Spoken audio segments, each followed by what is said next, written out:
Welcome to Church Media Production. I'm Andrew, and today we are going to show you how to change the polarity on your Krome Music workstation for the foot pedal. Because sometimes when you get a new foot pedal, when you push it down, it doesn't sustain the sound like it should, so you have to switch it. So we're going to show you how to do that. So let's get started.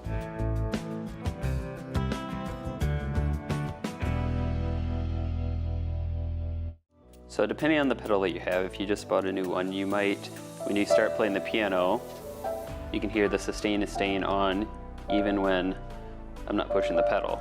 And then you push the pedal and it turns it off. So generally, you're always going to want that to be the opposite. So that way when you push the pedal down, the sustain turns on. So to fix that, all you do is you go into Global, you do Page, and then you want the P2 for controllers, damper polarity, change that to negative. Then you can hit the page to get back out, hit global, you're back on the main screen. And then when you play the piano, it should be working properly now. Thank you for watching, hope you enjoyed this video. Be sure to give it a like, subscribe, hit the little bell icon if you haven't already, and leave us a comment, and we'll see you next time.